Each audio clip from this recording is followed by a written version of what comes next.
ಇವತ್ತಿನ ಸಂಚಿಕೆಯಲ್ಲಿ ಬಹಳ ಬಹಳ ವಿಶೇಷವಾಗಿರೋ ಅಭ್ಯಾಸವನ್ನ ತಗೊಂಡು ಬಂದಿದ್ದೀನಿ ನಾನು ನಿಮಗೆ. ಕ್ರಿಯೆಗಳು ಅಂತ ನೀವು ಕೇಳಿರಬಹುದೇನೋ. ಯೋಗಾಭ್ಯಾಸ ಮಾಡೋರಿಗೆ ಅದು ಚಿರಪರಿಚಿತ ಇರುತ್ತೆ. ಕ್ರಿಯೆಗಳು ಅನ್ನುವಂಥದ್ದು ಯೋಗಾಭ್ಯಾಸದ್ದೇ ಒಂದು ಭಾಗ. ಈ ಕ್ರಿಯೆಗಳಂದ್ರೆ ಏನು? ಇದು ಶರೀರಕ್ಕೆ ಮಾಡುವಂಥದ್ದು, ಅಂದ್ರೆ ಅನ್ನಮಯ ಕೋಶಕ್ಕೆ ಮಾಡುವಂಥದ್ದು, ಬಾಡಿ ಲೆವೆಲ್ಗೆ ಮಾಡುವಂಥದ್ದಾಗಿರುತ್ತೆ.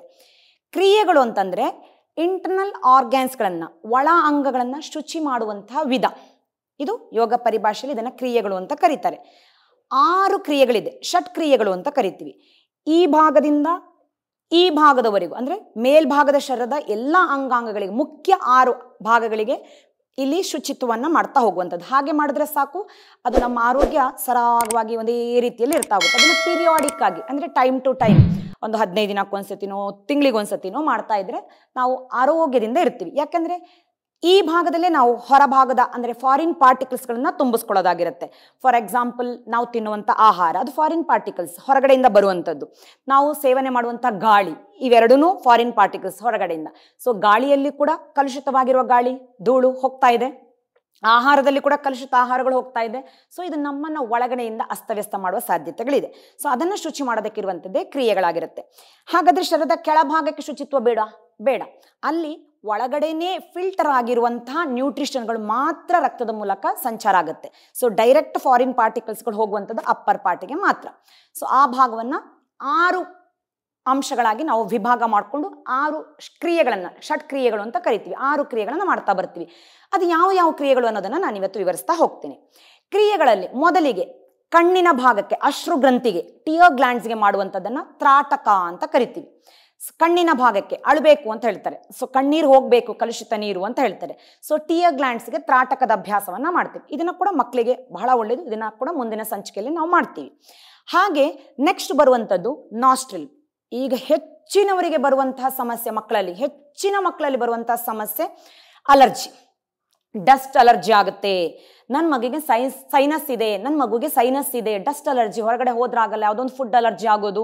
ಸೊ ಈ ರೀತಿ, ಅಥವಾ ಥಂಡಿಗೆ ಹೋದ್ರಾಗಲ್ಲ, ತುಂಬಾ ಕೋಲ್ಡಿನ ವಾತಾವರಣಕ್ಕೆ, ಮಳೆಗೆ ಹೋದ್ರಾಗಲ್ಲ, ಪದೇ ನೆಗಡಿ ಆಗೋದು, ಉರಿಶೀತ ಆಗೋದು, ಸೀನೋದು, ಇದೆಲ್ಲ ಸರ್ವೇ ಸಾಮಾನ್ಯ ಹೆಚ್ಚಿನ ಮಕ್ಕಳಲ್ಲ. ಅದರಲ್ಲೂ ಸಿಟಿ ಲೈಫ್, ಬೆಂಗಳೂರಿನಂತಹ ನಗರ ಪ್ರದೇಶದಲ್ಲಿ ಇರುವಂತವರಿಗಂತೂ ಬಹಳ ಸಮಸ್ಯೆಯಾಗಿ ಕಾಡ್ತಾ ಇದೆ ಇದು. ಅದು ಮಕ್ಕಳಲ್ಲಿ, ಚಿಕ್ಕ ಮಕ್ಕಳಲ್ಲಿ ಈ ರೀತಿ ಸಮಸ್ಯೆ ಕಾಣ್ತು ಅಂತಾದ್ರೆ ಅದು ಮುಂದೆ ಅಲರ್ಜಿ ದೊಡ್ಡದಾಗ್ತಾ ಆಗ್ತಾ ಅಸ್ತಮಕ್ಕೆ ಪರಿವರ್ತನೆ ಆಗುವ ಸಾಧ್ಯತೆಗಳು. ಅಸ್ತಮ ಇರುವವರು ಕೂಡ ಇದ್ದಾರೆ. ಅಸ್ತಮದವರಿಗೆ ಕೂಡ ಇದು ಬಹಳ ಲಾಭಕ್ಕೆ ಬರುವಂತ ಅಭ್ಯಾಸ ಆಗಿರುತ್ತೆ. ಸೊ ಆ ಅಭ್ಯಾಸ ಅಂದ್ರೆ ನಮ್ಮ ಮೂಗಿನ ಭಾಗಕ್ಕೆ, ನಾಸಲ್ ಟ್ರ್ಯಾಕ್ ಅನ್ನ ಶುಚಿ ಮಾಡೋದಕ್ಕಿರುವಂತದ್ದನ್ನ ನೇತಿ ಅಂತ ಕರಿತೀವಿ. ನೇತಿಯಲ್ಲಿ 2 ವಿಧ, ಜಲನೇತಿ, ಸೂತ್ರನೇತಿ. ಜಲನೇತಿ ಪ್ರಕಾರ ಮೂಗಿನಿಂದ ಮೂಗಿಗೆ ಶುಚಿತ್ವವನ್ನ ಮಾಡುತ್ತೆ. ಅಂದ್ರೆ ಮೂಗಿನಿಂದ ಮೂಗಿನ ಒಳಗಡೆ ಪಾತ್ವೇಸ್ ಏನಿದೆ ಅದನ್ನ ಪ್ಯೂರ್ ಮಾಡುತ್ತೆ. ಇನ್ನು ಸೂತ್ರನೇತಿ ಅನ್ನುವಂಥದ್ದು ಮೂಗಿನಿಂದ ಗಂಟಲಿನ ಭಾಗದವರೆಗಿನ ಆ ದಾರ ಏನಿದೆ, ಆ ನಾಳ ಏನಿದೆ, ಅದನ್ನ ಶುಚಿ ಮಾಡೋದಕ್ಕೆ ಸಹಾಯಕ್ಕೆ ಬರುತ್ತೆ. ಇದನ್ನು ಸೂತ್ರನೇತಿ ಮತ್ತೆ ಜಲನೇತಿ ಅಂತ ಕರಿತೀವಿ. ಸೈನಸ್ಗೆ ಬಹಳ ಚೆನ್ನಾಗಿರುವಂತಹ ಅಭ್ಯಾಸ. ಆಯ್ತು, ಅದಾದ ನಂತರ ನೆಕ್ಸ್ಟ್ ಬರುವಂಥದ್ದು ನಮ್ಮಲ್ಲಿ ರೆಸ್ಪಿರೇಟರಿ ಟ್ರ್ಯಾಕ್, ಮೂಗಿನಿಂದ ಲಂಗ್ಸಿನವರೆಗೆ ಇರುವಂತಹ ಆ ದಾರ, ನಾಳ ಏನಿದೆ ಅದನ್ನ ಶುಚಿ ಮಾಡೋದಕ್ಕೆ. ಇದನ್ನ ಬಾತಿ ಕ್ರಿಯೆಗಳ ಮೂಲಕ ಮಾಡ್ತೀವಿ. ಕಪಾಲಭಾತಿ ಇದು ನಾವು ಪ್ರಾಣಾಯಾಮದ ಅಭ್ಯಾಸದಲ್ಲಿ ಮಾಡ್ತೀವಿ, ಕಪಾಲಭಾತಿ. ಸೊ ಅದು ಒಂದು ಕ್ರಿಯೆ, ಆಕ್ಚುಲಿ ಪ್ರಾಣಾಯಾಮ ಅಲ್ಲ, ಕ್ರಿಯೆ. ಕ್ಲೆನ್ಸಿಂಗ್ ಮಾಡೋದು, ಫೋರ್ಸ್ಫುಲ್ ಆಗಿ ಮಾಡುವಂಥದ್ದಾಗಿರುತ್ತೆ. ಹಾಗೇನೆ ನೆಕ್ಸ್ಟ್ ದೌತಿ ಕ್ರಿಯೆಗಳು ಅಂತ ಬರುತ್ತೆ. ದೌತಿ ಅಂದ್ರೆ ಗ್ಯಾಸ್ಟ್ರೋ ಇಂಟೆಸ್ಟಿನಲ್ ಟ್ರ್ಯಾಕ್ಸ್. ನಿಮ್ಮ ಟ್ರ್ಯಾಕ್ ಯಾವುದು? ಅನ್ನನಾಳ ಅಂತ ಕರಿತೀವಿ. ಆ ಟ್ರ್ಯಾಕ್ ಅನ್ನ ಕ್ಲೀನ್ ಮಾಡೋದಕ್ಕೆ ಒಂದು ಗ್ಯಾಸ್ಟ್ರಿಕ್ ನಂತಹ ಸಮಸ್ಯೆಗೆಲ್ಲ ನಿವಾರಣೆಯನ್ನ ಕೊಡುತ್ತೆ ಇದು. ಸೊ ನಮ್ಮ ಜಠದವರೆಗಿರುವಂತಹ ದಾರವನ್ನ, ಆ ನಾಳವನ್ನ ಶುಚಿ ಮಾಡೋದಕ್ಕಿರುವಂತದ್ದನ್ನೇ ದೌತಿ. ಅದರಲ್ಲಿ 2-3 ವಿಧಗಳಿದೆ. ಇನ್ನು ಹಳೆಯ ಗ್ರಂಥಗಳಲ್ಲೆಲ್ಲ, ಅಂದ್ರೆ ಸ್ಕ್ರಿಪ್ಟ್ಸ್ಗಳಲ್ಲಿ ತುಂಬಾ ರೀತಿಯ ದೌತಿಗಳನ್ನ, ನೇತಿಗಳನ್ನ, ಭಾತಿಗಳನ್ನ ಉಲ್ಲೇಖ ಮಾಡಲಾಗಿದೆ. ಅದರಲ್ಲಿ ಮಾಡಿಫಿಕೇಶನ್ ಆಗಿ ಈಗ ಮುಖ್ಯವಾಗಿ ಒಂದಷ್ಟು ಸುಲಭವಾಗಿ ಮಾಡುವಂಥದ್ದು ಉಳ್ಕೊಂಡಿದೆ. ಅದರಲ್ಲಿ ದೌತಿ ಮುಖ್ಯವಾಗಿ ವಸ್ತ್ರ ದೌತಿ, ದಂಡ ದೌತಿ, ವಮನ ದೌತಿ, ಈ ರೀತಿ ವಿಧಗಳಿದೆ. ಸೊ ಈ ರೀತಿ ಅಭ್ಯಾಸದ ಮೂಲಕ ಗ್ಯಾಸ್ ಅನ್ನ ಹೊರಹಾಕ್ತಿವಿ. ಆ ಭಾಗವನ್ನ, ಆ ಮ್ಯೂಕಸ್ ಅನ್ನ ಹೊರ ಹಾಕ್ತಿವಿ ನಾವು. ಅದಾದ ನಂತರ ವಿಸರ್ಯ ಭಾಗ ಅಂದ್ರೆ ಕರುಳಿನ ಭಾಗ, ಇಂಟೆಸ್ಟೈನ್ ಭಾಗವನ್ನ ಶುಚಿ ಮಾಡ್ತೀವಿ.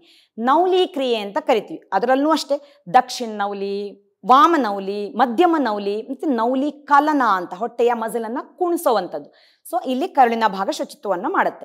ಅದಾದ ನಂತರ ಕೊನೆಯಲ್ಲಿ ಬರುವಂತ 6ನೇ ಕ್ರಿಯೆ ಬಸ್ತಿ ಅಂತ ಕರಿತೀವಿ. ಈಗ ಅದನ್ನ ನಾವು ಎನಿಮಾ ಅಂತ ಹೇಳ್ತೀವಿ. ಬಸ್ತಿ ಅಂದ್ರೆ ಗುದದ್ವಾರದವರೆಗೂ, ರೆಕ್ಟಮ್ ಪೋರ್ಷನ್ ವರೆಗೂ ಶುಚಿ ಮಾಡುವಂತದ್ದಾಗಿರುತ್ತೆ. ಸೊ ಈ ಅಭ್ಯಾಸಗಳು ಕೂಡ ಎಲ್ಲವೂ ಯೋಗ ಅಭ್ಯಾಸದ ಭಾಗಗಳಾಗಿರುತ್ತೆ.